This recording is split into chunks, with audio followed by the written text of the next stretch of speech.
तृतीय बंधन सब संत जन अनंत कोट जन सा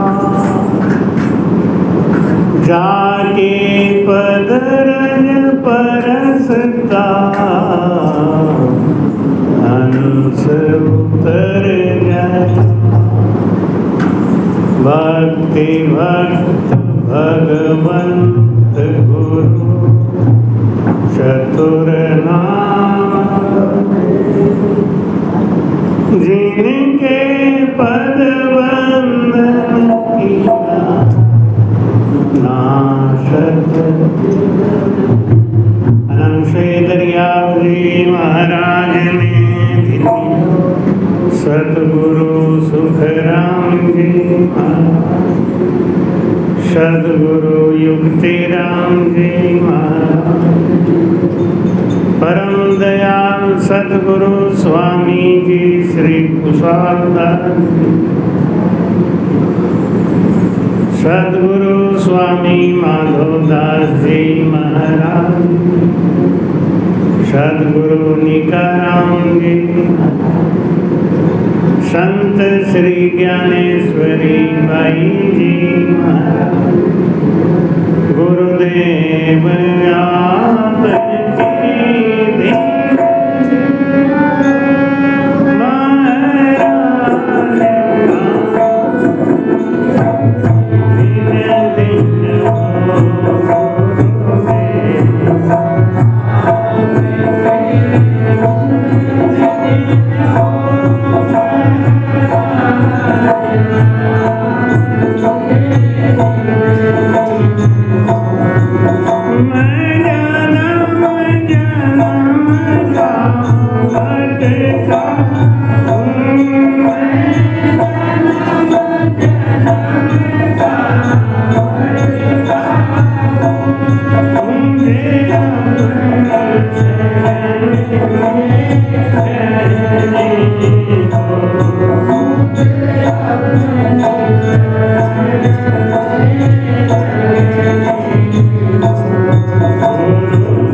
सुमिरन सेवा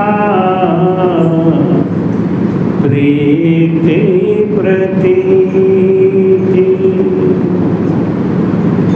सुमिरन सेवा प्रीति प्रतीति, गुरु शरणागति भगति की बोलो। 5 पायदान हैं, 5 सीढ़ी हैं, 5 डंडी मान लो, जैसे सीढ़ी में डंडी लगते हैं ना, ऐसे ही भक्ति की 5 सीढ़ी है, 5 डंडी है, 5 स्टेप। उस पे चढ़ के ही भक्ति को पाया जा सकता है। और भक्ति महारानी जिसके हृदय में आ गई उसका नाम अमर हो जाता है, उसको कभी कोई कमी नहीं होती, मनोवांछित इच्छा पूरी हो जाती है। पहला स्टेप क्या है? सुमिरन। दूसरा स्टेप है सेवा। तीसरा स्टेप है प्रेम, सुमिरन सेवा प्रीति, और चौथा स्टेप है प्रतीति, और आखिरी स्टेप है चाहे दुख पड़े चाहे सुख पड़े, चाहे कुछ भी हो, गुरु की शरणागति नहीं छोड़। और जो ये 5 स्टेप को पकड़ रखा है भक्ति महारानी उनके जेब में, और जहाँ भक्ति आ गई वहाँ माया दुम दबा के बैठी रहती है। भक्त के पास माया आता है ना तो उसको घमंड नहीं होता, भक्त के पास माया आता है तो प्रभु का आशीर्वाद समझता है। और जिनमें भक्ति नहीं है उनके पास जब माया आता है तो उसका स्वभाव रावण जैसा हो जाता है, अभक्ष खाना, गंदा पीना, गंदा रहना। यानी माया आती है मोर पे बैठ के और माया आती है उल्लू पे बैठ के। माया जहाँ मोर पे बैठ के आती है वो भक्त के पास वो सात्विक कर्म करता है। पानी बाढ़े नाव में, घर में बाढ़े दाम, 2 हाथ उलीचिए यही संतन को काम। पानी बाढ़े नाव में, ज्ञानी जब पानी बढ़ने लगता है नाव में तो क्या करता है, अभी पार होने में देर है, पानी तेजी से आ रहा है, नाव डूब जाएगी, इसलिए जल्दी से जल्दी पानी को बाहर फेंकता है। ऐसे ही ज्ञानी के पास जब धन आता है तो फेंकता रहता है। हम समझते हैं कि जब हम परोपकार करेंगे तो हमारा पुण्य घटेगा, ऐसा नहीं होता। परोपकार करने से दूसरे का जो आप उपकार कर रहे हो उसके उपकार करने का जो बदला है वो आपको मिलता है, वो कहीं फालतू नहीं जाता और कई गुना बढ़ के मिलता है। जब हम किसी पे दया करते हैं, जब हम किसी की मदद करते हैं तो भगवान प्रसन्न होते हैं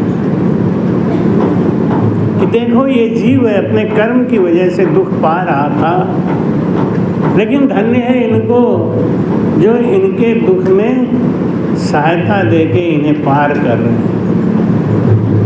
तो ऐसे में महाराज कहते हैं कि तिरहुत राज किया कुंड खाली, मंतर में लवलीना, बलि राजा रुख मांगद भीषण, सब मंत्र में भीना। मंत्र चाहे कोई भी हो, मंत्र के प्रति जो प्रेम है, जो विश्वास है, वो उस जीव का कल्याण करता है।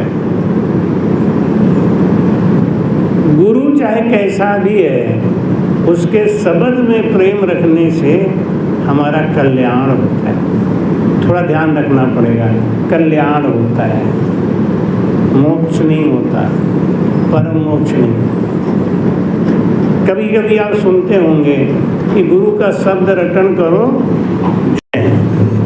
उससे आपका कल्याण होगा।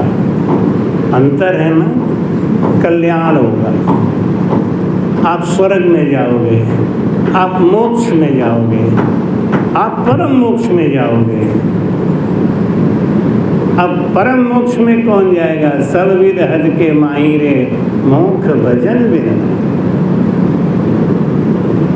जैसे राजा परीक्षित का कल्याण हुआ था, धुंधकारी का कल्याण हुआ था, इन लोगों का कल्याण हुआ था, मतलब अधोगति में जा रहे थे, नरक में जा रहे थे, पक्का था। राम नाम के मंत्र से या गुरु के मंत्र से, गुरु के नाम से इनका अधोगति रोक दिया गया, नहीं गया। राजा तिरहुत जब इतना पुण्य इकट्ठा हो गया, कौन? राजा जनक। नाम की प्रतीत राजा जनक मरवाई गाय, जमपुरी जाए जमलोक निस्तार। राजा जनक अपनी प्रजा की खबर खोज लेने के लिए, पहले के राजा कितने चिंतित रहते थे कि मेरे रहते मेरी प्रजा दुखी ना रहे। संत और राजा इन दोनों का जो कर्तव्य है वो बहुत पवित्र और महान है, लेकिन अगर हो लायक तब।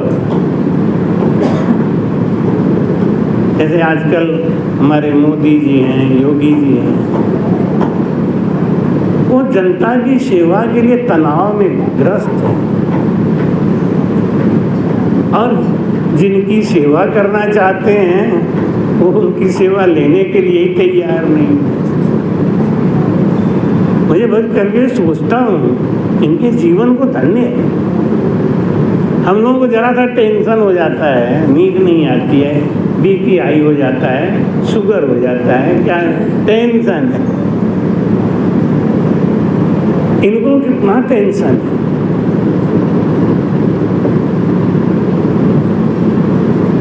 क्योंकि ये राजा है और ईमानदार है और जनता के लिए इनकी एक सोच है।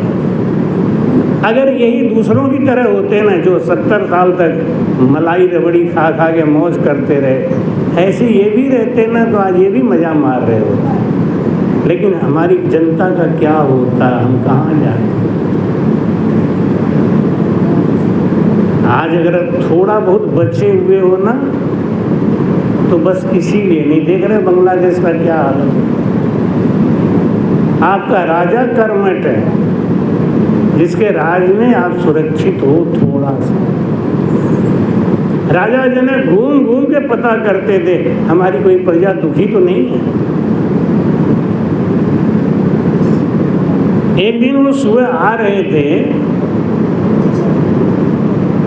तो एक कसाई भागता हुआ जा रहा था, गाय के पीछे पड़ा था। वो गाय आगे जाके गली में घूम गई और आगे वो गली बंद थी तो दुबक के खड़ी हो गई। कसाई आया, उसने कहा बाबा, वो पहचाना नहीं कि राजा जनक है।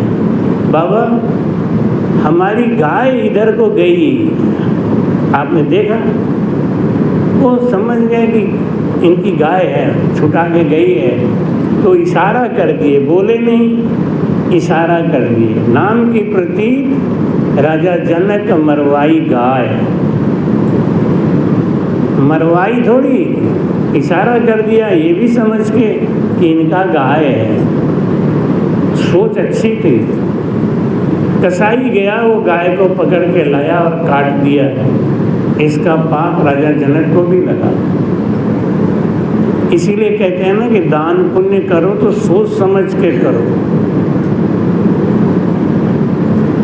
कोई गंदा खाने वाले साधु को आपने दान दे दिया, आप कहते क्या हो, हमें क्या है, हमें तो दान देना था, दे दिया। अरे दे नहीं दिया। अगर उसने आपके पैसे से कुछ गलत खा लिया और उस गलत को खा के उसने कोई अपराध कर दिया तो उस अपराध के भागीदार आप भी हो। वो पाप आपके ऊपर भी चढ़ेगा। राजा जनक को चढ़ा। जब राजा जनक को लेने के लिए पार्षद आए बैकुंठ से तो उनको कहा राजा जनक को कि प्रभु, आपने भजन किया है लेकिन गलती एक करी है आपने। आपके इशारे की वजह से गाय की हत्या हुई है, इसलिए आपको नरक का दर्शन कराया जाएगा। आप नरक में नहीं रहोगे, दर्शन कराया जाएगा। जब राजा जनक का विमान नरक के दरवाजे से जाने लगा तो बहुत जोर से आवाज आ रही थी, त्राहिमाम त्राहिमाम त्राहिमाम। राजा जनक ने पूछा कि ये चीख पुकार क्यों हो रही है? धर्मराज के दूतों ने कहा कि प्रभु सब नरक का दुख भोग रहे हैं। ये ऐसे जीव हैं जिन्होंने सपने में भी कभी भक्ति नहीं करी, कभी इन्होंने परमात्मा का सुमिरन नहीं किया, इसलिए जो कर्म किया राम राम उस कर्म का फल इनको मिल रहा है, ये भोग है। भजन बिना सब कर्म रे उड़ उड़ लागे आए, यूं सिख सूना खेत में मृग ढोर चले। भजन रुखाला जे करे मृग ढोर नहीं खाए। जिसने गुरु बना लिया, जो भजन करता है ना, वो जैसे खेत में बाड़ लगा देते हो आप, और बाड़ लगा के आप सुरक्षित हो जाते हो, ऐसे ही गुरु बना के जो भजन करता है वो बाड़ लगा दिया अपने खेत में, सुरक्षित हो गया। जिसको गुरु नहीं मिले, भजन नहीं मिला, उसको बाड़ नहीं लगा। और जहाँ बाड़ नहीं लगा है, बाउंड्री नहीं बनी है, उस खेत में तो गाय जाके, पशु जाके खाएंगे, सूअर खाएंगे। भजन बिना सब कर्म रे उड़ उड़ लागे आए। भजन करने वाले को, भजनानंदी को सब कर्म नहीं लगते। कुछ कर्म ऐसे होते हैं जो उनके पास तक नहीं पहुंचते, उनकी औकात नहीं है। भजन के तेज से, जैसे सूरज के निकलने से खतरनाक बैक्टीरिया मर जाते हैं सब, लेकिन सांप थोड़ी मरता है। सूरज के निकलने से सांप को कम दिखाई देता है, अंधा हो जाता है सांप। दिन में सांप को दिखता नहीं, उल्लू को दिन में नहीं दिखता, लेकिन सांप मरता नहीं है। सूरज की रोशनी से क्या होता है, ये जितने बैक्टीरिया होते हैं गंदे, ये मर जाते हैं। ऐसे ही भजन करने वाले को एक छोटे छोटे बैक्टीरिया परेशान नहीं करते, उनको लगता ही नहीं। लेकिन बड़े बड़े कर्म तो लगेंगे, सांप तो खाएंगे। सांप भी अंधे हो जाते हैं, यानी भजन करने वाला है उसके सामने कर्म छोटे हो जाते हैं। जब राजा जनक का विमान पहुंचा नरक के पास तो सब शांत हो गए। राजा जनक ने कहा कि भाई दूतों, अभी इतनी जोर से कोलाहल हो रहा था, अभी सब शांत क्यों हो गया? तिरहुत राज किया कुंड खाली, मंत्र में लवलीना, बलि राजा रुक मांगद भीषण, सब मंत्र में भीना। बोल रहा। उन्होंने कहा कि आप भजन करते हो, आपकी छाया नरक कुंड पे पड़ी है तो यहाँ पे शीतलता आ गई। जैसे अभी बारिश हो चाहे नहीं हो, बादल घिरा हुआ है तो ठंडापन है, वो बौखलाहट गर्मी में नहीं है। लेकिन बारिश नहीं है, फिर भी एक सुख है, एक आनंद है। उन्होंने कहा कि आपके भजन के प्रभाव से ये सब सुख पा रहे हैं, इनका जलन शांत हो गया। राजा जनक ने क्या कहा? उन्होंने कहा मेरा विमान यहीं रोक दो, मैं स्वर्ग वैकुंठ में जाके क्या करूँगा? मेरी वजह से इतना जीव सुख पा रहा है तो मैं स्वर्ग और वैकुंठ नहीं जाऊँगा, यहीं रोक दो, मैं नहीं जाऊँगा। धर्मराज के दूत बोले महाराज ये हो नहीं सकता, ये कभी नहीं हो सकता। क्यों? क्योंकि आपने भजन किया है। भजन करने वाले को नरक तो हो ही नहीं सकता। कंचन काई नहीं लगे, लोह घून नहीं खाए। सोना में कभी काई लगता है क्या? कंचन काई नहीं लगे, लोह घून नहीं खाए। लोहा में घून लगता है? भला बुरा जो गुरु भगत, तो नरक नहीं जाए। आप नरक में नहीं जा सकते। राजा जनक ने कहा कि मैं जाऊंगा ही नहीं, यहीं विमान रोक दो, और अगर हमको लेके चलना है स्वर्ग वैकुंठ, तो इस समय जितने जीव नरक में पड़े हैं हमारे संग लेके भेजो तो चलो। तिरहुतराज किया कुंड खाली, नरक कुंड खाली करा दिया राजा जनक ने, अकेल भजन करने वाले ने। आजकल का कोई भजनानंदी होता तो क्या कहता, मरन दो, हमें ले चलो, बस हमने भजन किया, इनका उद्धार क्यों करो। इतने जीवों का उद्धार करने का जो पुण्य बना, तो राजा जनक का जो प्रमोशन हुआ वो मोक्ष में गया, और जितने जीव नरक में बैठे थे वो सब नरक से निकल के स्वर्ग में देवता बने। जब आप किसी की मदद करते हो, जब आप किसी का प्रमोशन कराते हो, सुख देते हो, तो ऐसा नहीं है कि उसी को सुख मिल रहा है, उसका प्रतिफल आपको भी मिलता है। भाई कहते हैं बलि राजा रुख मांगत भीषम। बलि को एक मंत्र कान में पड़ गया। क्या? प्रगट चार पग धर्म के, कलिमुआ एक विशेष, एक प्रधान।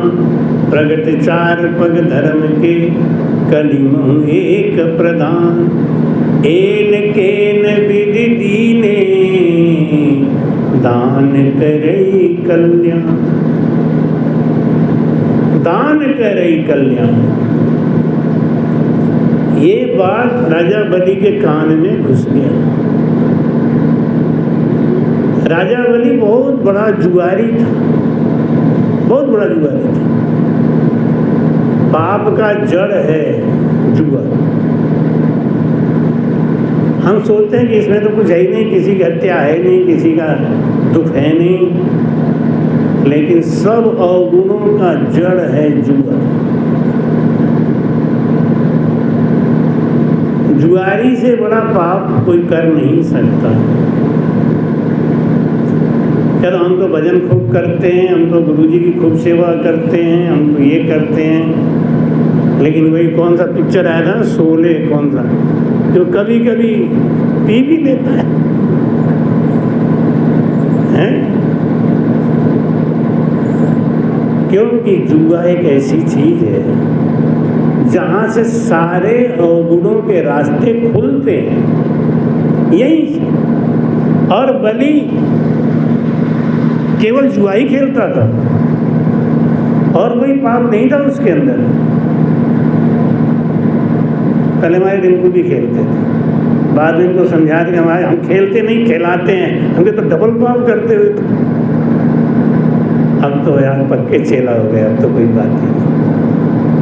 राम सनेही का मुहर जब लग जाता है तो इसका मतलब है कि वो बिल्कुल निर्मल है। तो कल लड़का आया था सिलीगुड़ी से गुरुमंत्र लेने के लिए, तो मैंने कुछ पूछा ही नहीं, मैंने गुरुमंत्र दे दिया। तो बाद में मैंने उसको पूछा तो मुस्करा के बोला, आप बाद में क्यों पूछ रहे हो? हमें इसलिए कि जो इतना धक्का खा के गुरु की तलाश करता हुआ,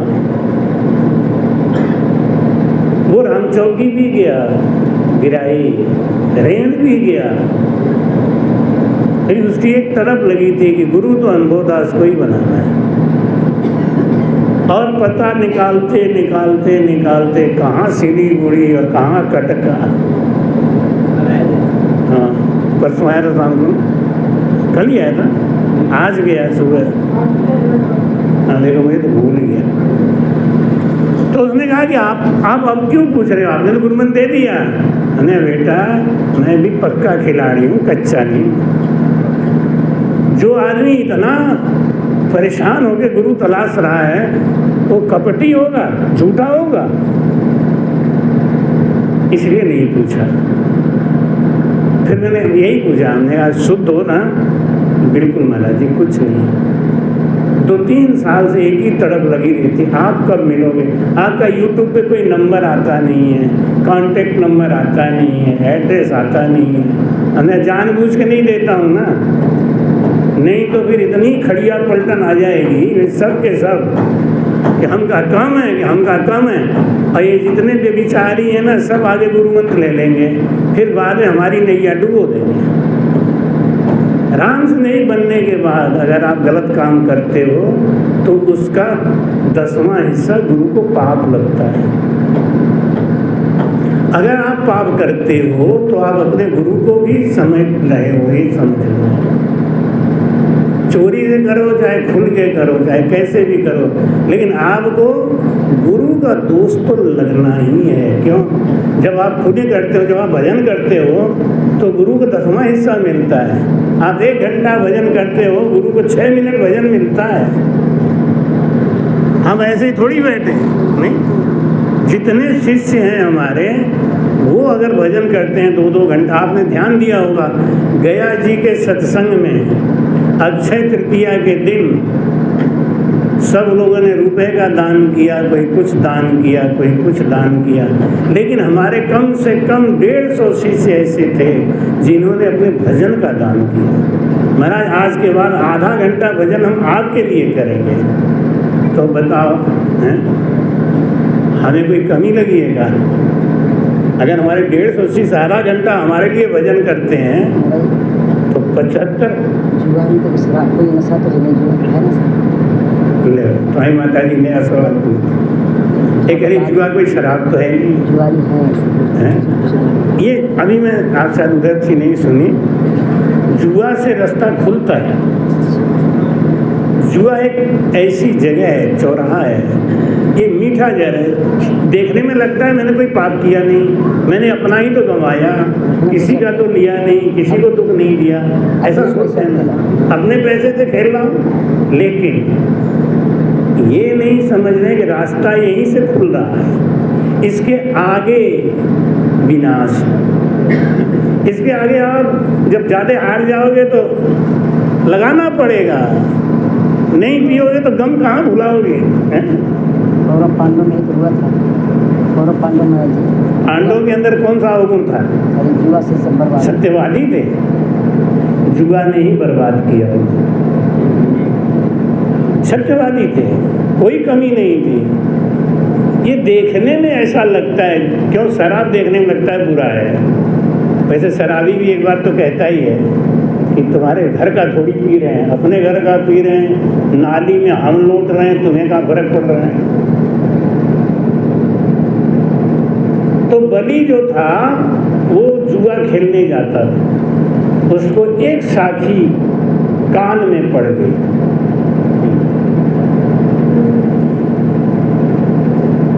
कौन सी साखी? कि प्रगट 4 पग धर्म के कलिमहु एक प्रधान, एन केन विधि दीने दान करई कल्याण। ऐसे ही कहीं सत्संग हो रहा था, ये वाणी उनको घुस और वो जेहन में चली गई। इसीलिए कहते हैं सत्संग में जाओ ना, ध्यान से बात को सुनो। कोई कोई बात ऐसी लग जाती है कि आदमी अंदर ही अंदर सोच लेता है कि बस जो किया तो कर लिया, अब नहीं करना है।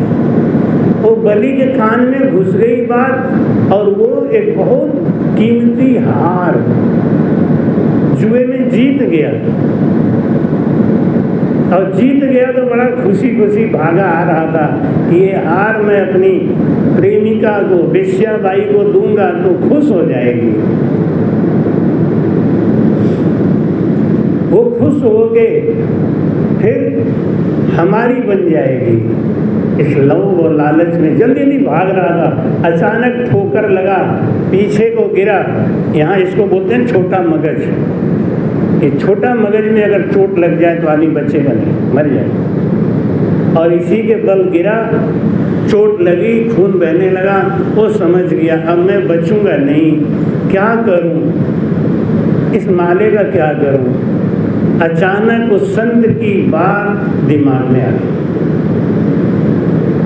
और उसने सोचा कि दान कर ही दूं। तो किसको दान करूं, यहाँ तो कोई दिख ही नहीं रहा है।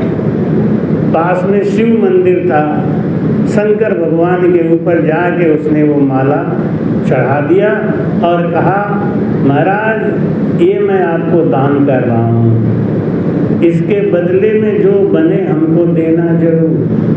मर गया, नरक में गया। यमराज ने कहा चित्रगुप्त देखो इसने कोई जिंदगी में पुण्य किया कि अरे महाराज महापापी है, दिन रात जुआ खेलता था, भयंकर जुआरी। अब देखो बात यहाँ आई कि जुआरी एक नुकसान किसका कर रहा है, क्योंकि जुआरी घर का जेवर भी बेच सकता है। क्योंकि युधिष्ठिर ने तो अपनी पत्नी द्रौपदी को ही दांव पे लगा, जुआरी। अब इससे बड़ा पाप क्या होगा, अपनी पत्नी को ही दांव पे लगा दिया, क्योंकि उससे मति भ्रष्ट हो जाती है। एक ही चीज दिखता है कि हम हारेंगे नहीं, हमको जीतना है, हमको जीतना है, और जीतने के चक्कर में हारता ही चला जाता है। जिस पत्नी को इतना प्यार करते हो, जिस बर्तन और जेवर को इतना प्यार करते हो ना, उसको भी आप हारोगे। चित्रगुप्त ने कहा कि महाराज महापापी है, इसने किसी को सुख नहीं दिया। पुण्य आत्मा और पापी आत्मा में अंतर क्या है, पहले तो ये समझ लो। माता जी बोलती है ना, तू कभी किसी को सताना ना, और दिल तो किसी का दुखाना ना। जो रोते हुए को हंसाएगा, जीवन में बड़ा सुख पाएगा। जो राम नाम गुण गाएगा, जीवन में बड़ा सुख पाएगा। सबसे बड़ा पाप क्या है, जब आप किसी को सताते हो और उसके आंसू गिरते हैं, वो आंसू आपको खा जाएंगे, वो विरह के आंसू, तड़प के आंसू खा जाएंगे।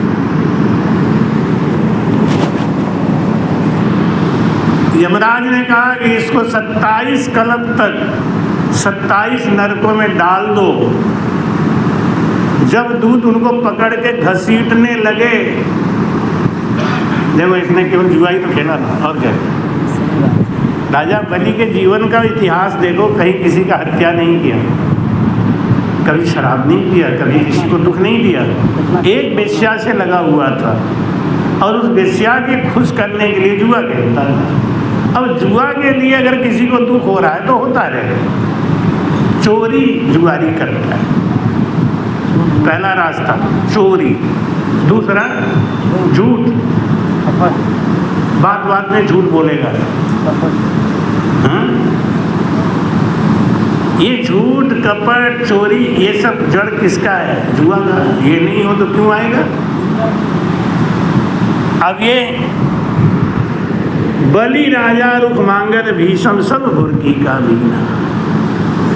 एक की कथा सुन, ये भुरकी का है ना, पूरा चातुर्मास हो सकता है। अच्छी अच्छी कथाएं हैं, सब ज्ञान भरी पड़ी, ध्यान सारा भरा पड़ा है। एक की कथा ले रहा हूँ, बलि का। रुक्मांगद और भीष्म की कथा तो अभी लिया ही नहीं। बलि का कथा आज चल रहा है। जब वो घसीट के ले जाने लगे, चित्रगुप्त ने अरे रुको रुको रुको रुको रुको, क्यों, क्या हुआ। अरे महाराज अभी अभी मरते मरते एक बहुत बड़ा पुण्य कर दिया। क्या किया, किसी संत के प्रेरणा से इसने बहुत कीमती हार शंकर जी को दान किया है। इसलिए पुण्य पहले भुगताया जाता है, पाप बाद में। पहले पुण्य भुगताया जाता है, भुगते पुण्य पहले, भुगते पाप पीछे। आप ये बात प्रमाण में देख लो। हम जब बच्चा होते हैं ना तो हम पुण्य का फल खाते हैं, नहीं? बचपन में पुण्य का फल खाते हैं। बच्चा कोई नौकरी करता है, बच्चा कोई तनख्वाह लाता है, बच्चा कोई गाय दूधता है, लेकिन माँ बाप उसको दूध, कपड़ा, फीस, नहीं? रसमलाई खाएगा तो खाएगा, उसे तो चिल्लाना है, रसमलाई खाएंगे चाहे कर्जा ले आओ या कुछ करो। क्यों? इसके पुण्य का समय है। जबरदस्ती मार के सोते समय दूध पिलाएंगे क्योंकि उसका पुण्य का समय है। वही बच्चा जब बूढ़ा हो जाएगा और कहेगा एक पाव दूध हमें दे दो, और का हल जोतोगे चल के, बड़ी कमाई कर रहे हो, दूध दे दूँ तुम्हें। क्यों? पाप का समय है। बुढ़ापा पाप का समय है और बचपन पुण्य का समय। चित्रगुप्त ने कहा कि अभी रोको महाराज, रोको, पहले इसको पुण्य दो। इसने माला चढ़ाई शंकर जी के ऊपर। यमराज ने कहा बोल क्या चाहिए तेरे को, जल्दी बोल, पुण्य किया है एक, अभी पूरा कर देता हूँ। जुआरी था, कपट तो रहता ही है जुआरी के अंदर, बहुत चालू होता है जुआरी काम बनाने में, नहीं? कोड वर्ड में बात करते हैं फोन पे, हेलो, हाँ, और तालाब में पानी कितना है? तो कहेंगे 5 फीट है। 5 फीट मतलब 5 लोग बैठे हैं। अच्छा तो 1 फीट बढ़ जाएगा, अभी आ रहा हूँ, यानी छठवा में आ रहा हूँ। Code word. अब हर बात पूछोगी माता जी, ये कोड वर्ड आपको कहाँ से पता चला? ऐसे पता चला कि हमारे चेले जुआरी थे तो हमको जुगाड़ बताते थे, गुरु जी जाने का ऐसे होता है। पूछते रहते हैं कैसे जाते हैं, ये तो बता, क्या करते हो? तो वो बता देते हैं हमको, फिर मैं सत्संग में बोल देता हूँ कोड वर्ड। हाँ, बहुत चालू। उसने कहा कि देखो मैंने दान दिया है ना, तो मुझे ना ज़्यादा चाहिए ना कम चाहिए, जितना बनता है वही चाहिए। ले हंसा दिया। धर्मराज बोले शंकर जी को माला चढ़ाया, उसका क्या फल बनता है? चित्रगुप्त देखो कानून के किताब में। तो बोले महाराज आज तक ऐसा कोई नहीं हुआ, आज तक ऐसा कुछ हुआ ही नहीं, ये पहला केस है ऐसा। अच्छा, पहला केस है तो चलो शंकर जी के पास चलते हैं। वो गए शंकर जी के पास। शंकर जी से बोले महाराज इस आदमी ने देखो क्या फ़ायदा कमाया। जुआरी के पास दिमाग बहुत होता है, अगर ये भजन में लगा दें, सत्संग में लगा दें ना, तो इनसे बड़ा कोई भक्त नहीं हो सकता। बहुत आगे निकल सकते हैं, क्यों? इनके पास जुगाड़ बहुत है, समझ बहुत है। वो समझ और जुगाड़ गलत काम में लगा रहे हैं, इसलिए उधर बढ़ रहे हैं। अगर ये सही काम में लगा दें ना, तो इनका कोई मुकाबला नहीं कर सकता।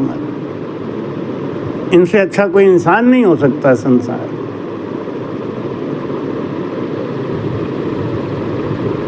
अब पहला फायदा कमा लिया ना, नरक में जाना था, यमपुरी में खड़ा था, शिवलोक में चला गया। शंकर जी के पास लेके गए ना उसको, शंकर जी का दर्शन किया। शंकर जी का दर्शन करके आनंद आ गया। वाह वाह वाह, देखो संत के एक वचन को मान लेने से कितना बड़ा फायदा हो गया। इस पापी को मेरे यहाँ क्यों लाए भाई? यमराज बोले महाराज इसने आपको एक माला दान में दिया है, उसका फल क्या होगा मांग नहीं रहा है, आप बताओ क्या दे दूँ इसको? आपको दान मिला है तो आप बताओ।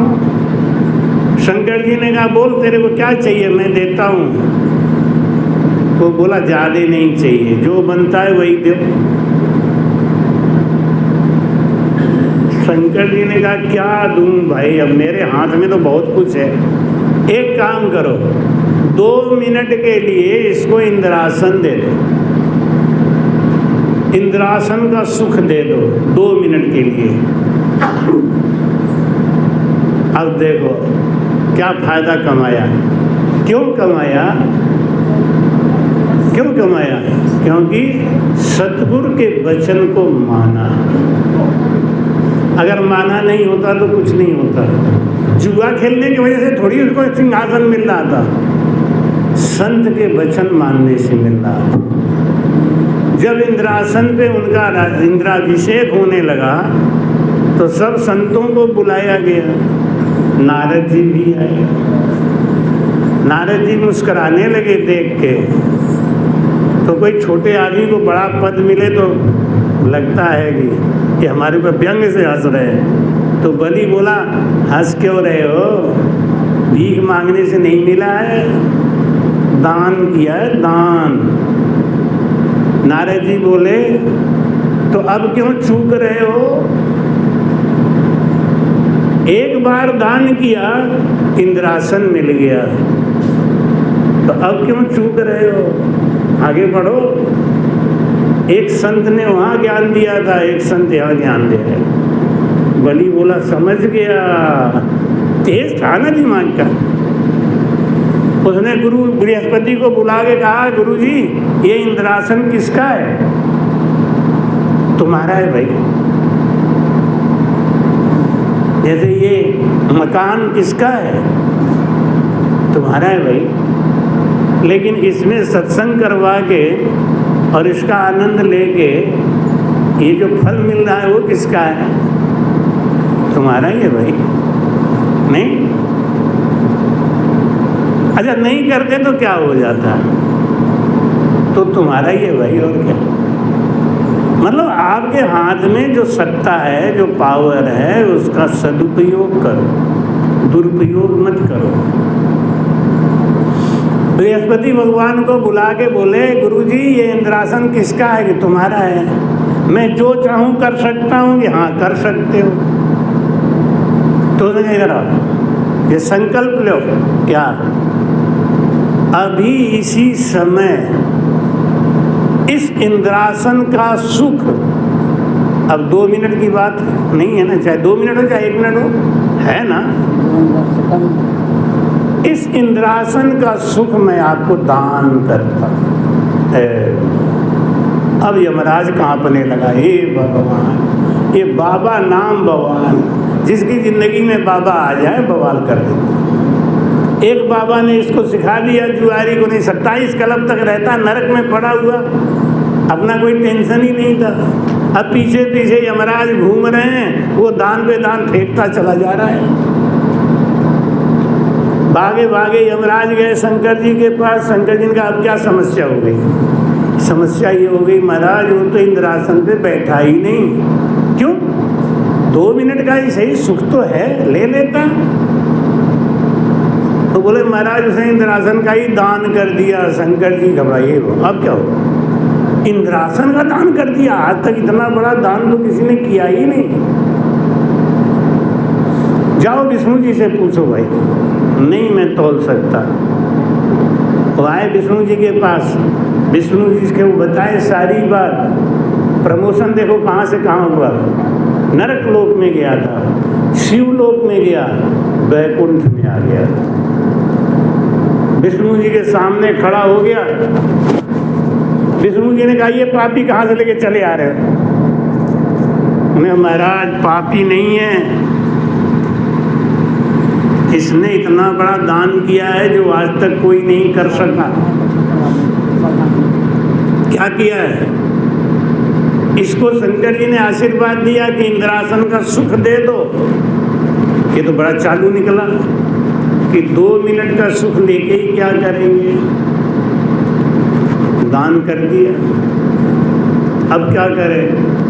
विष्णु जी ने कहा, सही बात, एक काम करो, 27 कल्प तक नरक में भेजना है ना इसको, यहाँ आपको तो पता ही है। यहाँ तो सबसे पहले इसको पुण्य भोगाओ।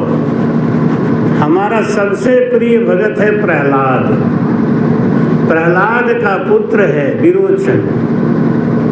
प्रहलाद का नाती बनाओ, इसको भक्ति कुल में पैदा करो। क्या प्रमोशन मिला महाराज, प्रहलाद का नाती बना वो जुआरी। तो ये क्या हुआ, किसकी वजह से हुआ? संतों के संग करने से। कहते सत्संगत अमर जड़ी है, सत्संगत अमर, जिनको लाभ मिला, जिनको लाभ मिला, उनको खबर पड़ी है।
महाराज कहते हैं कुमति से जस जाए, गर्व से लक्षण जाए, कुनारी से कुल जाए, योग जाए संग से, भूख से मर्यादा जाए, लड़ाई से पुत्र जाए, सोच से शरीर जाए, शीलता कुसंग से, कपट से धर्म जाए, लोभ से बड़ाई जाए, मांगने से मान जाए, पाप जाए गंग से, क्रोध से तपस्या जाए, अनीति से राज जाए, वंश की प्रशंसा जाए, वीर मरे जंग से। बोलो राम। कुमति से जस जाए, एक होती है सुमति, एक होती है कुमति। कुमति आती है कुसंग से और सुमति आती है सुसंग से। कुमति से जस जाए, कुसंग करोगे तो मुंह पे आके सब भले मीठी मीठी हाँ हाँ कर दें, लेकिन आपकी अंदर से भी निंदा करेंगे, पीठ पीछे तो करेंगे।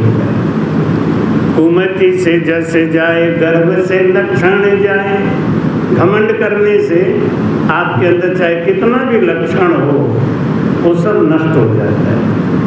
कुमति से जस जाए, गर्व से लक्षण जाए, कुनारी से कुल जाए, और योग जाए संग से। योग चला जाएगा, भक्ति चली जाएगी अगर आपने कुसंग कर लिया तो।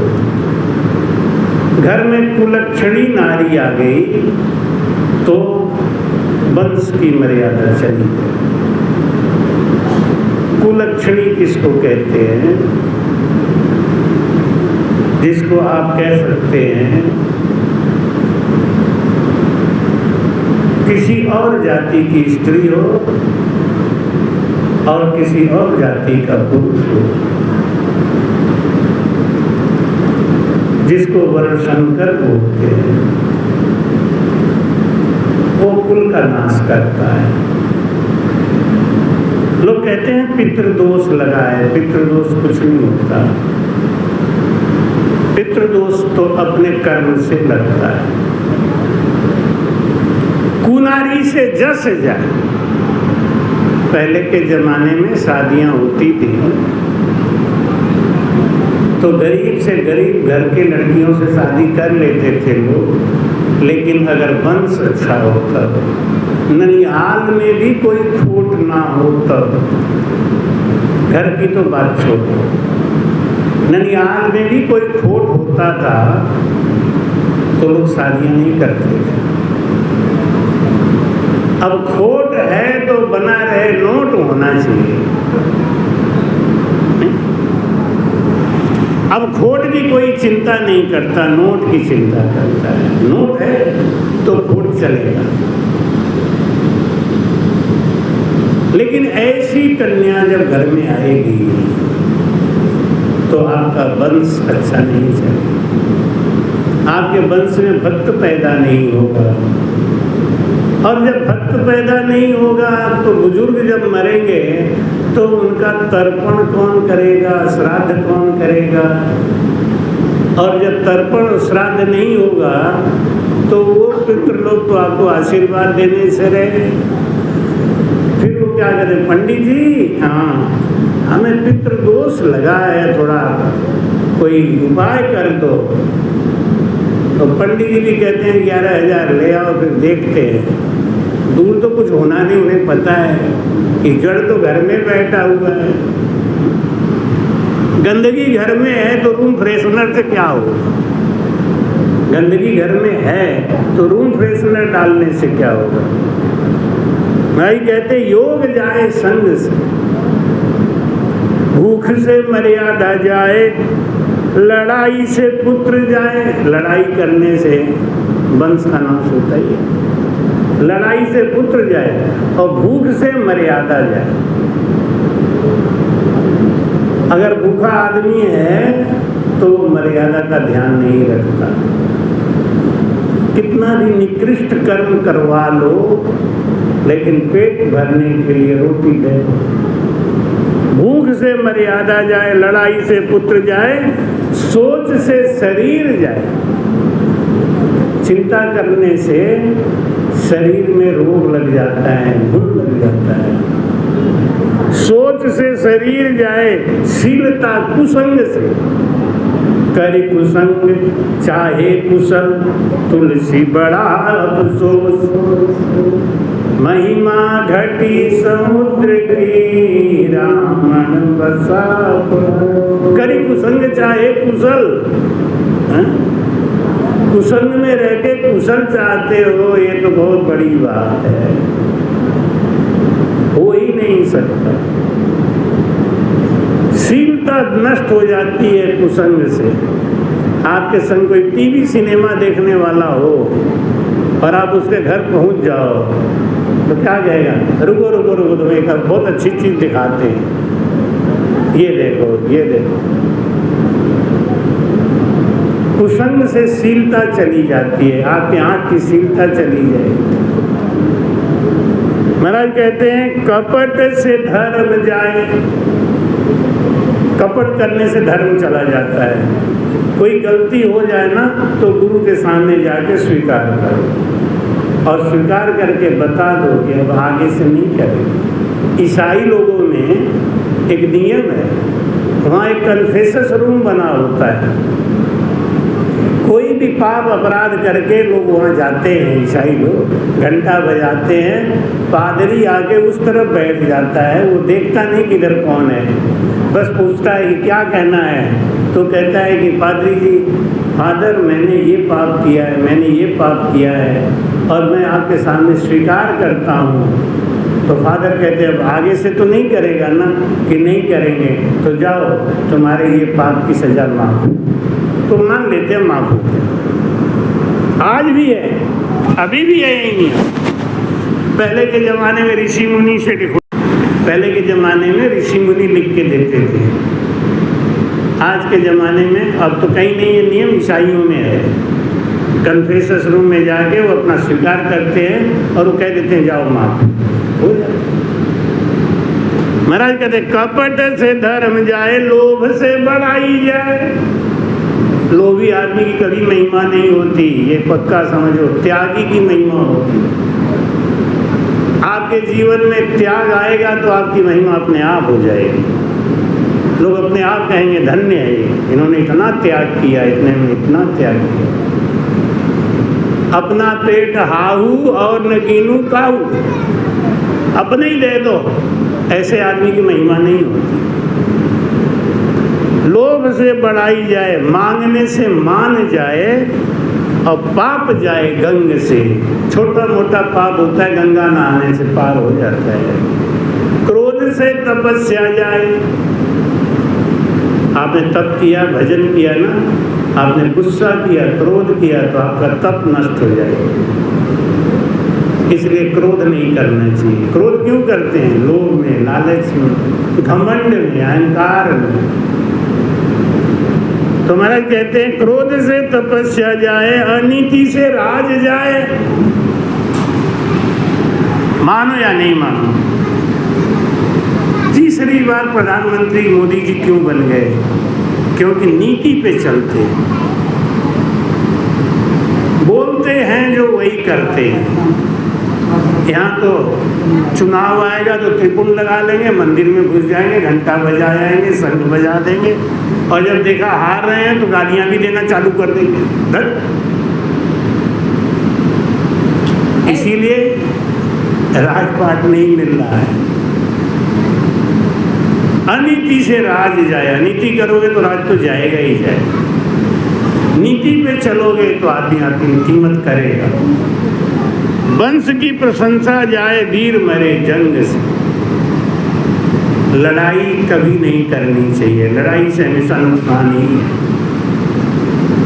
घाटा ही घाटा है। अगर आपको जीवन में तरक्की करनी है तो पहला काम करो, लड़ाई से बचो। लड़ाई करते ही आप फंस जाओ। जो लोग चाहते हैं कि इनकी तरक्की रुके, उनके रास्ते में यही बाधा डालते हैं, लड़ाई लड़ाई। और जितनी लड़ाई बढ़ेगी आपकी तरक्की रुक जाएगी, समाज में आपकी प्रतिष्ठा गिर जाएगी। उसको बचाना है तो लड़ाई की जड़ को समझ बूझ के ख़त्म करो। लड़ाई को लंबा नहीं खींचना चाहिए। महाराज क्या कह रहे हैं? राम राम राम राम। बलि राजा रुख मांगत भीषण सब मुर्की में भीना। जिसका भी नाम हो रहा है, जिसकी महिमा हो रही है, वो गुरु भगत थे, गुरु वचनों पे चले। महाराज समझा रहे हैं राम राम राम। अर्जुन के मन भया अंदेशा, मोर ध्वज सतवादी। सुत को बद्ध सिंह कुंडिया, सतव्रत धर्म अनादि। बोलो राम। एक बार अर्जुन के मन में घमंड आ गया कि मैं बहुत बड़ा कृष्ण का भक्त हूँ, संत सेवी हूँ, मुझसे बड़ा कोई संत की सेवा करने वाला संसार में नहीं है। कृष्ण भगवान को समझ में आ गई। और कृष्ण भगवान क्या खाते हैं मालूम है? भगवान क्या खाते हैं? भक्तों का अहंकार, यही उनका भोजन है। भगवान किसने अर्जुन से कहा कि अर्जुन चलो मेरा एक भक्त है, उससे मिलवाता हूँ। अर्जुन के मन में ईर्ष्या आ गई, हमसे बड़ा कौन सा भक्त है? करेंगे हमारा एक बहुत बढ़िया भक्त है, उससे मिलवाता हूँ। अर्जुन ने कहा चलो। भगवान कृष्ण ने कहा थोड़ा ये धनुष धनुष हटाओ, भेष बदल लो, सन्यासी भेष में आ जाओ। और दोनों मोर ध्वज के पास गए। भगवान कृष्ण ने एक माया का शेर बना दिया। मोर ध्वज ने देखा मेरे दरवाजे पे संत आए। उन्होंने कहा आओ महाराज विराजो, भोजन प्रसाद क्या बनवाएं आपके लिए? भगवान बोले मेरे लिए नहीं, मेरे शेर का इंतजाम करो। 3 दिन से भूखा है, 3 दिन से इसको मानव मांस नहीं मिला। अगर भरना है तो मेरे पहले शेर का पेट भर दो। मोर ध्वज ने कहा कि मैं अभी इंतजाम करता हूँ, अभी इंतजाम करता हूँ। कृष्ण ने कहा नहीं, ये शेर है ना हमारा, ताजा मांस खाता है। शेर ताजा मांस खाता है, तीसरे दिन भोजन करता है शेर, रोज रोज शेर भोजन नहीं करता। और शेर भोजन कब करता है मालूम है? संत और शेर का एक ही स्वभाव है। संत भी तड़पते हुए जीव को पकड़ता है। जो संत के लिए तड़पते हैं उनको पकड़ता है, और जो संत के लिए तड़पते नहीं उनको छोड़ देता है।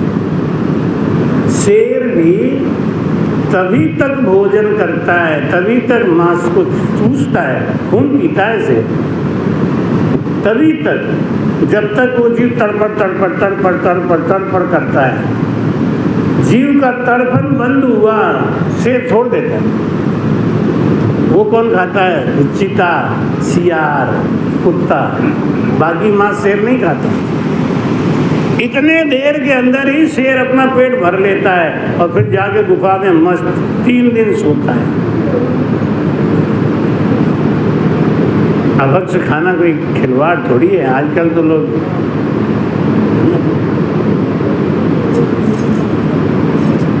अभक्ष खाने वाले को भयंकर रोग होता है बुढ़ापे में। कारण क्या है? हमारी अतड़ी 22 फीट लंबी है और मांस खाने वाले पशुओं की अतड़ी 4 फीट लंबी होती है। डिजाइन गड़बड़ है।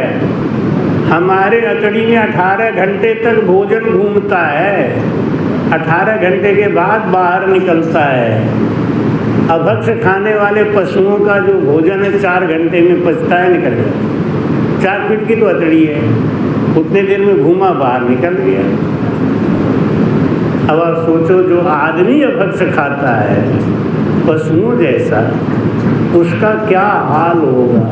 नरक वरक तो अलग बात है, इसी जन्म में अभी वो अपने शरीर का कितना नाश कर रहा है। अभक्ष खाने वाले जो पशु होते हैं ना, उनके मुंह में तेजाब बनता है, हमारी तरह छार नहीं बनता। हर तरीके से अभक्ष मानव के लिए मना है। भगवान कृष्ण ने कहा कि मेरा शेर भूखा है, इसको ताजा मानव मांस चाहिए अभी। मूर्खध्वज ने कहा कि हुजूर आप ही रास्ता बताओ कि आप घर में 3 लोग हो गया, एक किसी को भी काट के दे दो। और एक बात और, मेरा शेर दाहिने अंग को खाएगा, बायां अंग अशुद्ध है उसको नहीं खाएगा, दाएं अंग को काट के दे दो। और एक चीज, जब काटा जाए तो किसी के आंखों से आंसू नहीं निकलना चाहिए। मूर्खध्वज ने घर में आके विचार किया। मूर्खध्वज की पत्नी पतिव्रता थी, उसने कहा कि प्रभु आपके हाथ से कटूंगी और मैं संत के सेवा में हाजिर हो जाऊंगी, मेरे तो शरीर का कल्याण ही कल्याण है, इसलिए आप मेरे ऊपर आरा चलाओ।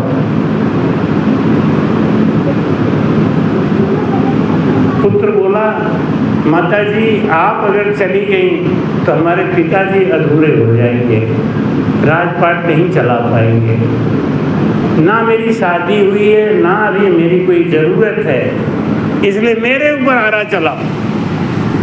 और बहुत समझा बुझा के मूर्खध्वज अपनी पत्नी के संग पुत्र के ऊपर आरा चलाने को तैयार हो गए।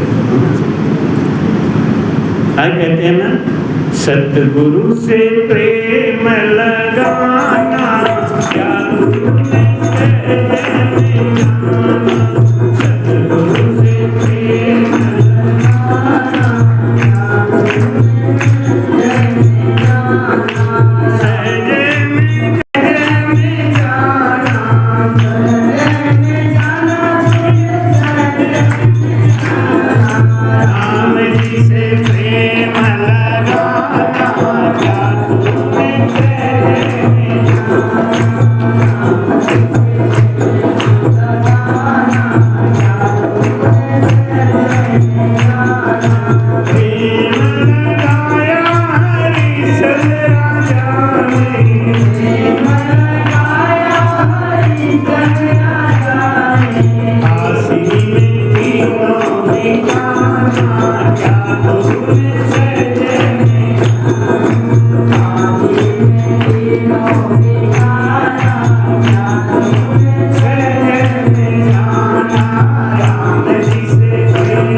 इससे अमृत बनाया तूने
सुत को बद सिंह को दिया सतव्रत धर्म अनादि। धर्म की रक्षा के लिए, धर्म के पालन के लिए अपने बच्चे को ही आरा से काटने लगे, बाएं आंख से आंसू निकलने लगा। भगवान ने कहा कि ये शुद्ध नहीं है। मैंने कहा था आंसू किसी को नहीं निकलना चाहिए, इसकी एक आंख से आंसू क्यों निकल रहा है?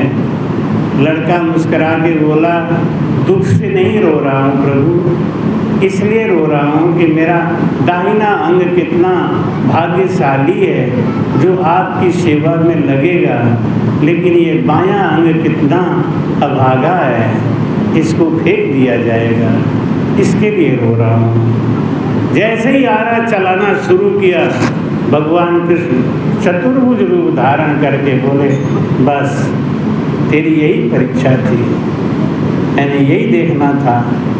क्योंकि अर्जुन के मन में घमंड हो गया था कि मुझसे बड़ा कोई सेवादार नहीं है, मुझसे बड़ा कोई संतों की सेवा नहीं कर सकता।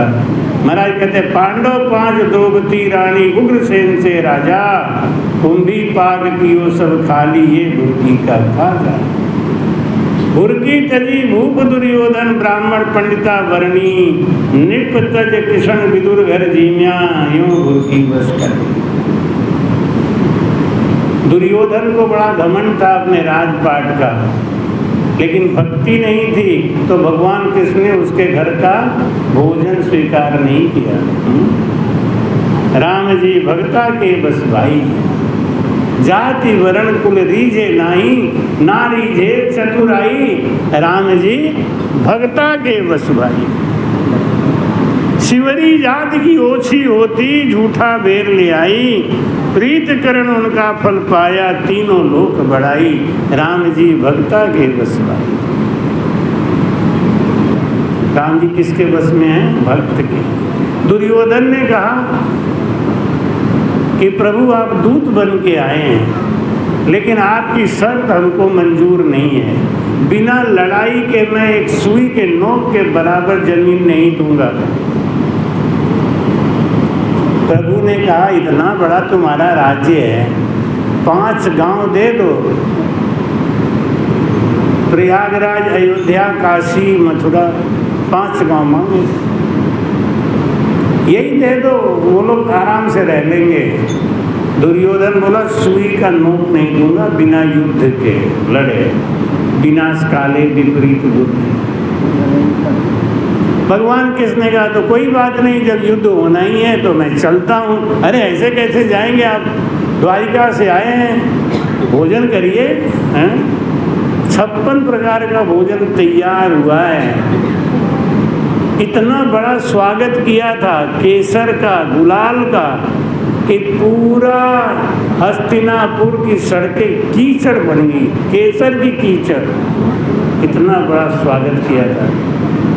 भगवान ने कहा कि 2 स्थिति में भोजन होता है, या तो भूख ज्यादा हो या भाव ज्यादा हो। भूख से मर्यादा जाए ये तो गलत है। भूखा आदमी नहीं देखता कि हमें मान से खिला रहा है कि अपमान से खिला रहा है।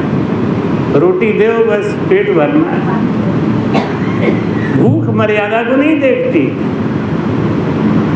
भगवान ने कहा दो स्थिति में भोजन होता है, या तो भूख बहुत हो या भाव बहुत हो।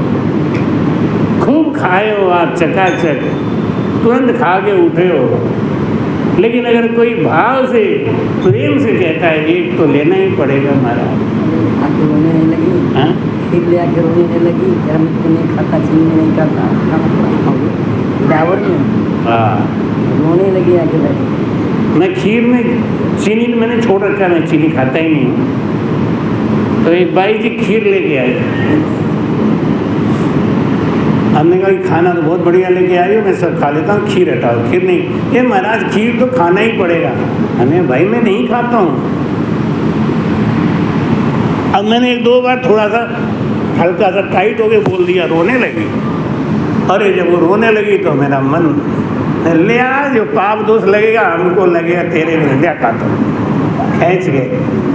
देखो समझ गई बस बात जी, बस आपने मेरी मान रख ली, इतना ही ठीक है। हमने जब तुमको जिद है कि तुम्हारा व्रत तोड़ेंगे तो तोड़ देता हूँ, हमें क्या जाता है, फिर व्रत कर लेंगे कल से। नहीं, ये तो अपने हाथ की खेती है। भगवान किसने कहा, दुर्योधन भाव बहुत हो तो भोजन करना ही पड़ता है। भगवान किसने प्रण लिया था कि मैं शस्त्र नहीं उठाऊंगा, और भीष्म ने कहा उठवा दूंगा। अरे गए तुम क्या उठवा दोगे। लेकिन जब अर्जुन को बाण पे बाण मारा, अर्जुन व्याकुल होने लगे। भगवान के लिए प्रण गया इधर उधर, हट, उठाया रथ उठाया, दौड़े, बस प्रभु बस इतना ही ठीक है। मैं यही चाहता था कि देखें, तब भी आप प्रतिज्ञा में बंधे रहते हो क्या। भगवान सामर्थ्यवान है, भक्ता के बस में, राम जी भक्ता के बस में। दुर्योधन का मेवा त्यागा, साग विदुर घर खाई। एक जगह मना के कह रहे हैं खा लो, तो कह नहीं खाएंगे। और विदुर के घर जाके कह रहे हैं चाची, ओ चाची मैं बहुत भूखा हूँ रे, ले। एक जगह कहते हैं मैं भाव नहीं, भूख नहीं, भूख भी नहीं है, भाव भी नहीं, नहीं खाऊंगा। एक जगह कह रहे हैं भूखा हूँ, ला के खिलाओ। हैं क्यों, राम जी भक्ता के बस में, परमात्मा भाव के बस में है। भाई कहते हैं ना, भाव का भूखा हूँ मैं और भाव ही एक सार है। भाव का भूखा हूँ मैं और भाव ही एक सार है। भाव से मुझको भजे तो भव से बेड़ा पार।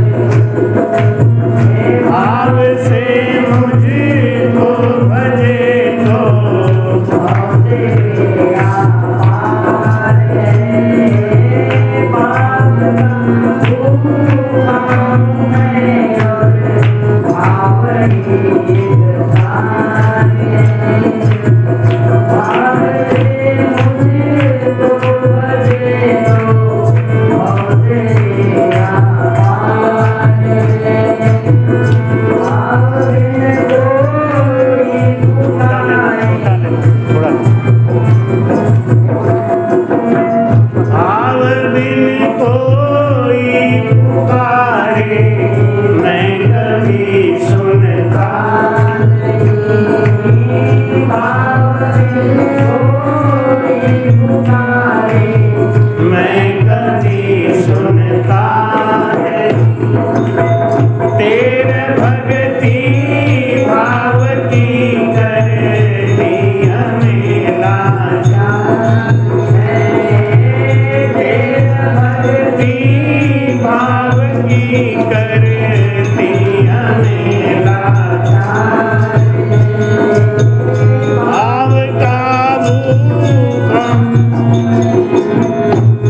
भक्ति भाव की है, भजन भाव का है।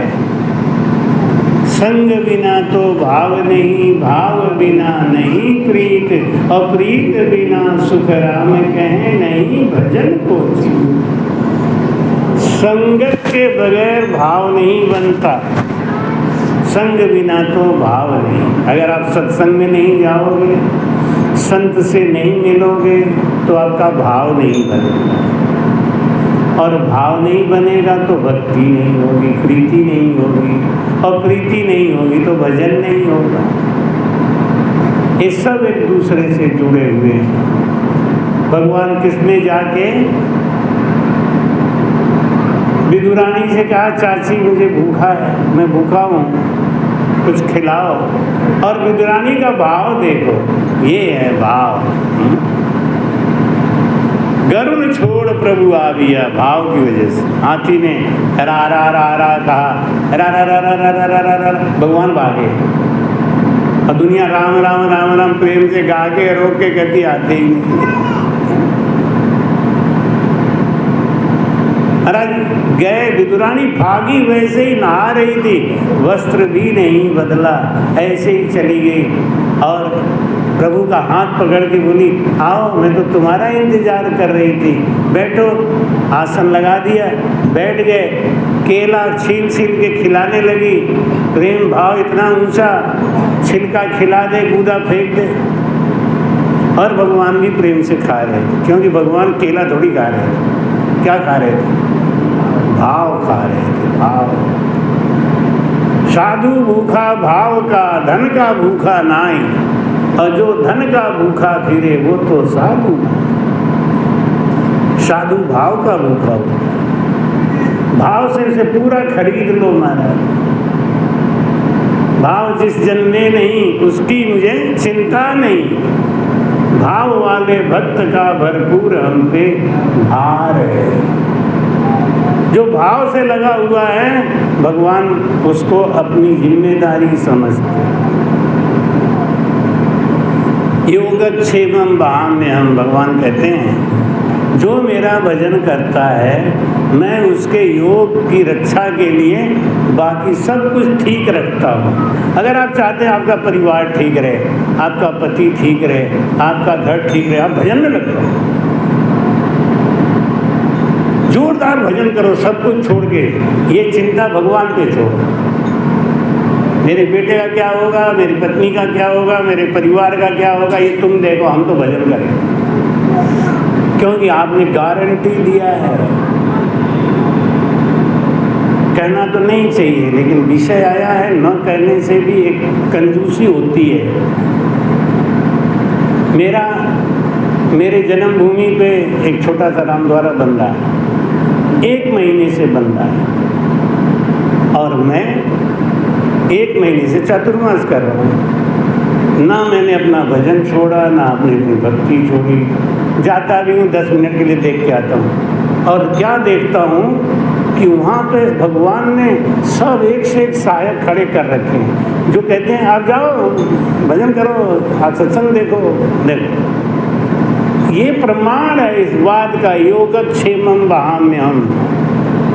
आदमी मकान बनवाता है, दिन रात घिट जाता है एकदम से, महाराज बाल उखड़ जाते हैं, गंजा हो जाए, सूख के कांटा हो जाए। क्यों? मकान बन रहा है, मकान बन रहा है, नहीं? क्योंकि मकान बन रहा है, उनका खुद का बन रहा है, इतने परेशान है। तो आश्रम बन रहा है, राम सनइयों के लिए बन रहा है, कोई परेशानी नहीं। योगक्षेमम वहाम्यहम्, ये राम जी की कृपा है, ये प्रमाण है। मैं इसको आज देख रहा था तो मेरे आंखों में आंसू आ रहे। धन्य हो, इतना बड़ा बड़ा काम करा देते हो, हमसे कह रहे हो आप सत्संग करो, चुपचाप शांति से भजन करो, टाइम पे आरती करो, टाइम पे भजन करो, टाइम पे सत्संग करो। ये क्या है? इसको क्या कहेंगे आप? आज के कलयुग की बात कर रहा हूँ, अभी की बात कर रहा हूँ। प्रमाण भाई कहते हैं कि जयमल राव मुरारी मीरा जगत सिंह बड़ भागी, राका बाका कालू कूबा भगत पुरातम जागी। बोलो राम। भगत बीज अज रावण हुई। भगत बीज अज रावण हुई। भक्ति का बीज कभी खत्म नहीं होता। आप यहाँ बैठे हो आज की वजह से नहीं, पिछले जन्म के पुण्य के प्रताप की वजह से बैठे। आगे फिर मिलोगे आज के प्रताप की वजह से। हम पहली बार आपको नहीं मिल रहे हैं, मिले हैं, कई बार मिले हैं। भगवान कृष्ण गीता में अर्जुन से कहते हैं कि अर्जुन तुमको पहली बार मोह नहीं हो रहा है। जब जब द्वापर आता है तब तब ऐसा ही होता है, तब तक तुमको मोह होता है, मुझे बार बार अपना विराट स्वरूप दिखाना पड़ता है। ये तो होता है, ये ऐसे ही चलता रहेगा, साइकिल है। कई बार होता है, थोड़ा थोड़ा रूप बदलता है, बस थोड़ा थोड़ा रूप बदलता है, बाकी काम तो वही होते रहते। महाराज कहते हैं राका बाका कालू कूबा भगत पुरातम जागी। राका और बाका भक्ति में इतने लीन रहते थे, वो एक ही बात सोचते थे, प्रभु तुम्हें राम थारी दाय पड़े सो कीजो, भावे मोख मुगत हरि मेलो, भावे दो जग दीजो। कल रामायण की एक साखी पढ़ी थी, मोर दास होए कहाँ नर आशा। है? मेरी भक्ति करता है, मेरे ऊपर विश्वास ही नहीं है। जब मेरी भक्ति करता है तो टेंशन क्यों है, चिंता क्यों है? मेरी भक्ति भी करता है, कहता है कि दास हो तब ना। हम तो नौकर भी नहीं है, नौकर चाकर दास। दास कौन है?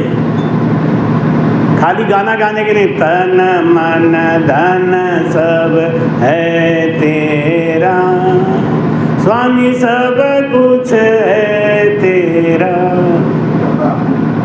लेकिन आरती में फटाहा नोट डालेंगे प्रभु, ये भी है तेरा। अब फटा हुआ नोट कहाँ लेके जाएंगे? कहीं न कहीं तो डालना पड़ेगा। और बाबा से ज़्यादा बढ़िया जगह कहाँ है? बोलेंगे कि तन मन धन सब है तेरा, बढ़िया बढ़िया मेरा और घटिया वाला तेरा। है? तेरा तुझको अर्पण क्या लागे मेरा, हमारा क्या लगने वाला है? सही बात है, फालतू जा रहा था नहीं। अरे कहीं नहीं चला, रख दे, चातुर्मास चल रहा है, आरती में चढ़ जाए, कोई बात नहीं, वहाँ कोई टोकने वाला नहीं। राका और बाका। राका एक कुम्हार था, जाति का कुम्हार था, भक्ति में लीन रहता था। और यही बात देखो, भक्ति में लीन रहता था ना बचपन से। आपके घर में मेहमान आते होंगे तो आप एक बात ध्यान रखते होंगे, अगर आपका मेहमान बिना चीनी का चाय पीता है तो आपके घर मेहमान आया तो आप क्या करोगे? चीनी वाला चाय पिलाओगे? नहीं। अगर आपका मेहमान दिन में 4 बार चाय पीता है चीनी वाला, तो बिना चीनी का पिलाओगे? आपको इतना ध्यान है मेरा मेहमान है, आपको इतना ध्यान है कि मेरा मेहमान है और जो खाएगा हमको वही खिलाना है। नहीं, कहते हैं ना भैया इनको यही चीज़ अच्छा लगता है, यही चीज़ दो। बोलते हो कि नहीं है? सब जानते हो अगर किसी मेहमान के बारे में। कहीं कहीं हम अकेले जब नई जगह जाते हैं ना तो माता जी को लोग इसीलिए पकड़ते हैं, माता जी को जरूर लाना, माता जी को जरूर लाना। अगर माता जी नहीं आए तो तुम भी मत आना। वो इसलिए, हमसे कोई नफरत नहीं है, वो इसलिए हमसे डरते हैं बेचारे। और माता जी रहती हैं तो इनसे जुगाड़, दोपहर में क्या खाएंगे महाराज जी, शाम को क्या खाएंगे, ये अपना बता देती हैं। वो लोग भी निश्चिंत होकर बना देते हैं, और नहीं तो बनाएंगे ढेर सारी चीज़ और डरते रहेंगे, पता नहीं खाएंगे कि नहीं खाएंगे, क्या है। इनके रहने से इतना फ़ायदा हो जाता है ना, पेट भरा कि नहीं भरा। तो ऐसे ही भगवान को भी पता है कपटी को कपटी मिलते ही हैं। आप ध्यान से देख लेना, जो आदमी कपटी होगा उसकी बीवी भी कपटी होगी। बहुत कम ऐसा होता है, हैं? अगर आप भगत हैं तो आपकी बीवी भी भगत होगी। अब हो सकता है आप इतने भगत हो आपकी बीवी पूरी भगत हो, वो एक अलग बात है। लेकिन ये जरूर है कि अगर आप में भक्ति का कण नहीं होता तो आपकी पत्नी आपकी भगत नहीं होती। भगवान गलत जगह थोड़ी मिलाएंगे, उनको पता है कि भाई ठीक है, ये इतना बिगड़ा हुआ है, इतना अच्छा है, इसको इनसे लगा दो, बेड़ा पार हो जाएगा। नहीं, जैसे परमात्मा ने हमें लगा दिया, हमारा बेड़ा पार हो। नहीं, सही बात है। तो राका जो था ना, भगत था, तो भगवान ने उसकी पत्नी भी भेजी ऐसी कि वो राका तो इतना और बाका इतना। हमारे मन में भी दया आता है, लेकिन ये दया का विस्फोट कर देती है, गड़बड़ हो जाता है? हमारे मन में आया था, एक दो को चुपके से बुला के आज दे दूंगा, इन्होंने सबके सामने कह दिया दे दो इन सबको पैसा दे। अरे मजदूरी तो ले ही रहे ना। अंत में मेरे मुंह से निकल गया, शाम को मजदूरी तो दूंगा ना। नहीं नहीं, आप आए हो ना, इनको 50-50 रुपये दो। अब मुंह पे कह दिया तो देना ही पड़ेगा ना। अब वो लोग भी काम छोड़ के देखने लगे क्या मिल रहा है। अब बोल दी तो देना ही पड़ा, फालतू में। अब वो जो है, उनकी पत्नी आई इतनी उनसे आगे, तो उन्होंने उसका नाम क्या रखा, उनकी पत्नी का नाम तुरंत मुझे याद नहीं है। उन्होंने अपने से एक नया नाम दिया, बांका। बांका मतलब बांका बोलते हैं ना, बहुत तेज, बहुत आगे, फास्ट। वो कहते थे बांका। उनका नाम था राका, तो अपने नाम के संग जोड़ दिया बांका, कि तू हमसे भी ज़्यादा बाकी है। हम 2 रुपए का काम करना चाहते हैं तो 20 करवा देती है। ये भी अच्छी बात है ना। कोई कोई पत्नी होती हैं कि अगर पति 10 रुपया देना चाहे तो 20 पकड़ा देती है। पति 10 में ही काम चलाए कि हमारे हाथ से हाथ लगा लो, हट तो अपना लगाओ, अपना लगाएंगे। तो बांका होते हैं कुछ। हमें तो सबसे पाला पड़ता रहता है, हम क्या करें। अब इतना घूमते हैं, दिन रात घूमते हैं, तो हर तरीके के लोग तो मिलेंगे ही ना। तो मैं नोट तो हर चीज़ करता रहता हूँ, यहाँ की बात वहाँ बोलता हूँ, वहाँ की बात वहाँ बोलता हूँ। और कुछ लोग तो कहते हैं महाराज के सामने कुछ मत बोलो, ये बोल देंगे प्लेटफार्म पे बैठे हुए। कहने का मत बोलो, फिर और क्या छुपा के रखो। प्लेटफार्म पे आना चाहते हो तो बोलो। भगवान को एक दिन दया आई, उन्होंने कहा, माता पार्वती ने प्रभु से कहा कि इतना सुंदर जोड़ी है, इतना भक्ति करते हैं, तो इन्हें इतना धन दे दो कि इन्हें ये लकड़ी बीनना, खाना बनाना, ये सब झंझट खत्म हो जाए ना इनका, इनको सुविधा दो। भगवान बोले मैं क्या करूं, देऊं तो लेवे नहीं मेरा जन माया, जो सुख जानिया पीव का जाने और न भाया।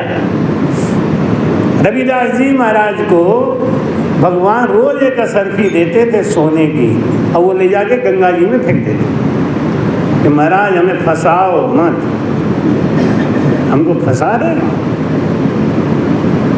कभी नहीं रखते थे। भगवान ने एक बार लाके रविदास जी महाराज जी को पारस दे दिया, ये पारस रखो, इससे तुम संतों की सेवा करना, तुम्हारे अंदर संतों की सेवा की भावना बहुत है, तो इतना धन आएगा, संतों की सेवा करना।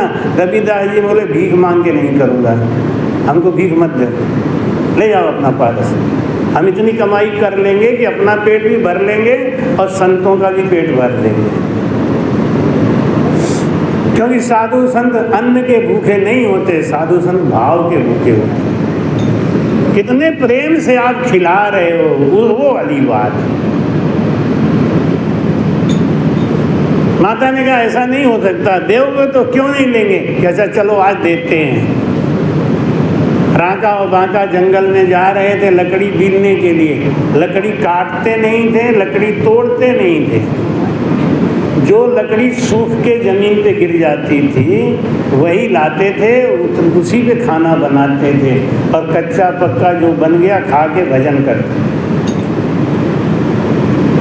भाई कबीर साहब कहते हैं कि राम राम राम राम, तीर्थ जाऊं न जल में नहाऊं, जल का जीव ना सताऊंगा,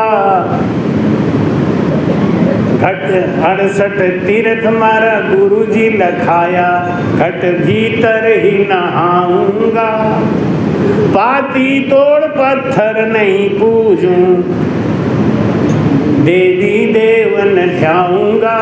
क्यों? पात पात में है पुरुषोत्तम, जिनका विजन इतना बड़ा हो गया है, जिनकी भक्ति इतनी बड़ी हो गई है कि पत्ते में भी महसूस करते हैं कि ये भगवान है। आप लोग तो कहते ही हो सूर्यास्त के बाद में तुलसी का पत्ता मत तोड़ो, किसी वृक्ष का पत्ता मत तोड़ो, क्योंकि वो सो गए हैं। इतना भाव तो आज भी सनातन धर्म में जिंदा है। राका और बाका कोई लकड़ी तोड़ते नहीं थे, ये नहीं कि काट के रख दिया सूखने के लिए। आजकल तो लोग 100 बरस का इंतजाम करके रखते हैं, लकड़ी काट के रख दिया, छत पे सूख रहा है, नहीं, वो तो जाके जितना लकड़ी की जरूरत उतना ही बीन के लाते थे।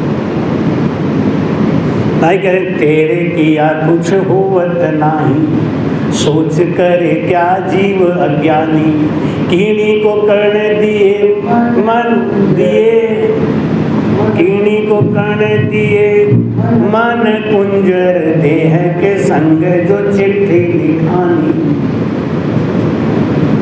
हंस मोती खाता है, जब हंस को भूख लगती है मानसरोवर के किनारे जाता है, जैसे ही चोंच नीचे किया मोती आ गया, और वो मोती लेके ऊपर को खाता है, फिर नीचे को मुड़ी करता है, फिर मोती आ जाता है। माला लग जाती है मोती की, जब तक हंस का पेट नहीं भरता मोती आता रहता है।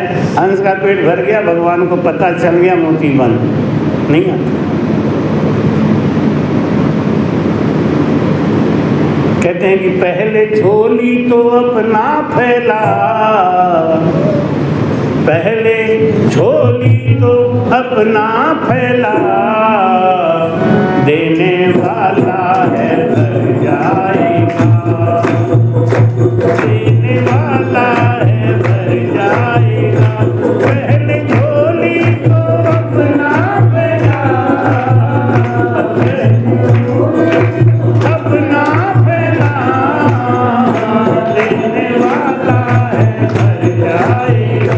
नाम जप से तू कर जाएगा, नाम जप से तू कर जाएगा, नाम जप से तू कर जाएगा, पार भव से तू कर जाएगा, पार भव से तू कर जाएगा, पार भव से तू कर जाएगा।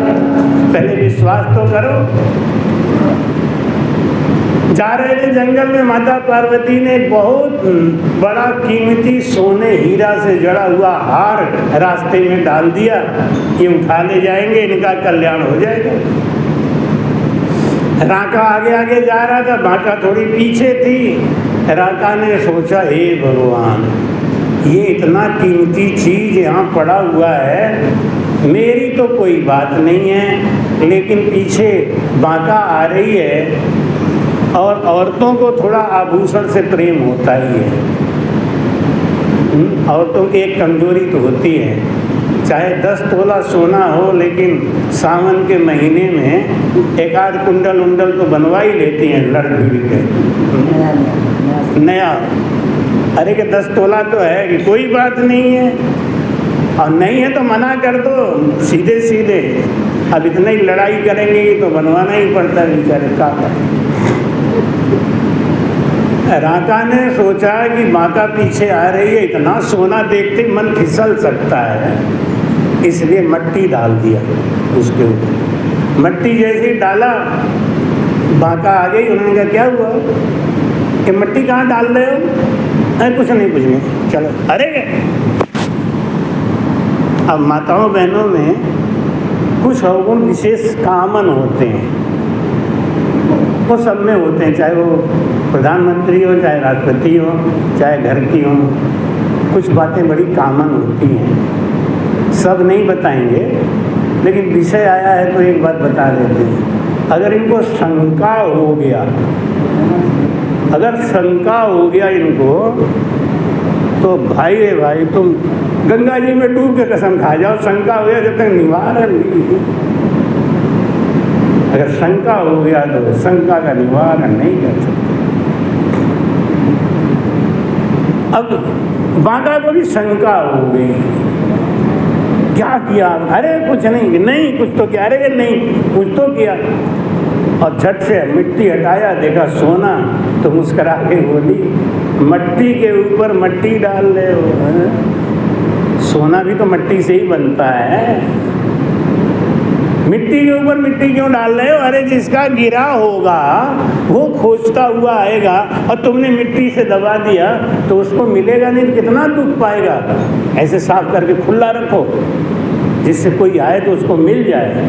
शंकर जी मुस्कुरा के बोले पार्वती जी देव तो लेवे नहीं मेरा जन माया, क्योंकि भक्त को पता है कि जितनी माया बढ़ेगी, अगर आपने उसको सात्विक दृष्टि से नहीं यूज किया, प्रयोग किया, तो वो बाधा बनेगी पक्का। इसलिए पानी बाढ़े नाव में, घर में बाढ़े दाम, दो हाथ उलीचिए यही संतन को काम। पानी खींचते रहोगे, कुआं का पानी क्यों सूख गया, क्यों गंदा हो गया? लोगों ने कुआं से पानी खींचना बंद कर दिया। आज भी जिस कुएं में, मैंने महाराष्ट्र में देखा है, एक गांव है, उस गांव में बहुत बड़ा कुआं है, उसमें कम से कम 50-60 बाल्टी पड़ी रहती है, पूरा गांव उसी कुएं से पानी लेता है। आज के समय में भी उस कुएं से पानी लोग खींच रहे हैं, और शुद्ध नहीं हुआ, एकदम प्योर निर्मल। क्यों खींचा जा रहा है? जो धन खर्च किया जाता है वो पवित्र हो जाता है।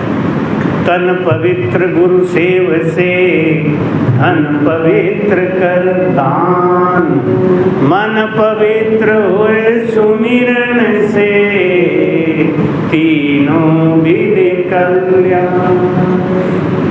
बाका ने कहा फैला दो, ऐसे ही छोड़ दो।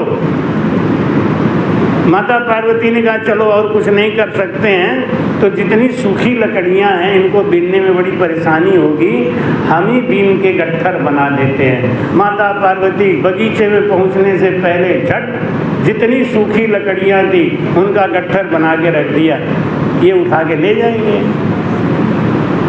जब राका आया खोजने लगा, कहीं कोई सूखी लकड़ी है ही नहीं। राका ने कहा बाका आज क्या हो गया है? सूखी लकड़ी तो कहीं है ही नहीं, ये गट्ठर है सूखी लकड़ी का, इसी को उठा लूं क्या? बाका एक हाथ आगे थी। बाका बोली पागल हो गए, किसी जरूरतमंद ने अपने लिए गांठ बना के रखा है। शंकर जी बोले देखो पार्वती तुम्हारे ऊपर व्यंग कर रही है, उनसे ज़्यादा जरूरत तुम्हें है, तुम ही ले चलो कैलाश पे, वहीं रोटी बनाना। अब ये तो लेने ही जाएंगे। बाका बोली आज भगवान हमको भूखा रखना चाहते हैं, उनकी इच्छा है कि हम भूखा रहे, इसलिए आज खाना नहीं बनाएंगे। शंकर जी ने कहा लो, राका बाका कालू कुबा भगत पुरातम जागी। ऐसे ऐसे भगत पैदा हुए इस संसार में, किसके प्रताप से हुए? कौनो नी के भैल करमवा सतगुरु मिली गई ना। कौनो नी के भैल करमवा सतगुरु मिली गई।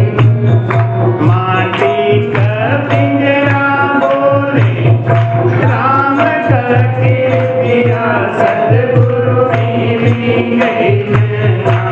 सतगुरु मिली गई। कौनो नी के भैल करमवा सतगुरु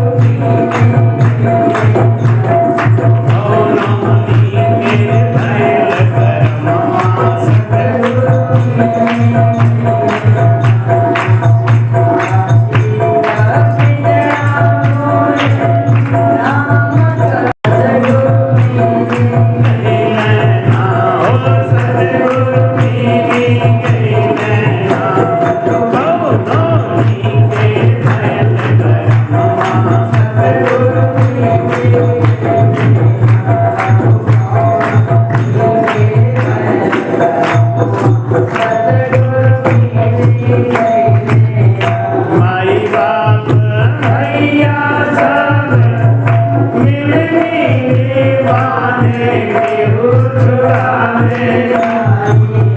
माता जी, पिताजी, परिवार वाले ये सब हमको बंधन नहीं मानते।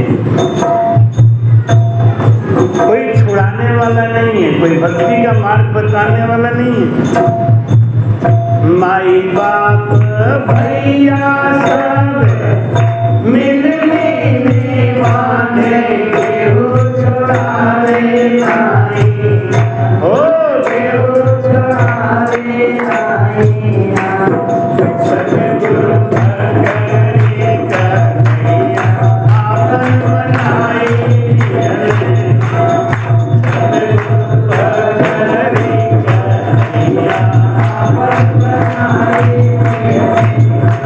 माटी का पिंजरा मोरे राम करे। सतगुरु की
शक्ति आती नहीं। और हमारे सद्गुरु स्वामी श्री कुशाल दास जी महाराज जैसलमेर से के पास जोधपुर से 123 किलोमीटर दूर तिलवा आश्रम के महंत थे, जिन्होंने 11 साल की अवस्था में ही अपने पेशाब का रास्ता काट के फेंक दिया था। भीष्म संत थे। ऐसे महान सद्गुरु का कल जन्मदिन है। कल हम लोग उनका जन्मदिन मनाएंगे। आप सब लोग समय से सत्संग में आना, जो भी संगत होगी वो तो करेंगे। ये चातुर्मास के महीने में बड़े बड़े संतों का जन्मदिन आता है। कल सप्तमी हमारे गुरु जी का जन्मदिन है और उसके आगे 18 तारीख को 14 को हमारे दादा गुरु स्वामी युक्तिराम जी महाराज जी का जन्मदिन है और 26 तारीख को दादा गुरु स्वामी दरियाल जी महाराज जी का जन्मदिन है। ये 3 संतों का जन्मदिन मनाने का मौका मिलता है और हम सब इस मामले में बड़े भाग्यशाली हैं कि चातुर्मास के बहाने, संगत के बहाने हम इन 3 संतों का जन्मदिन मनाते हैं। 5 मिनट भजन कर लो, उसके बाद 2 आरती लगी है, लाइन से आरती करेंगे। आरती दाहिनी तरफ देना है, बाईं तरफ आरती किसी को मत देना। अपने दाहिनी तरफ आरती दे के पीछे निकल जाएंगे और प्रसाद लिए बगैर घर नहीं जाएंगे।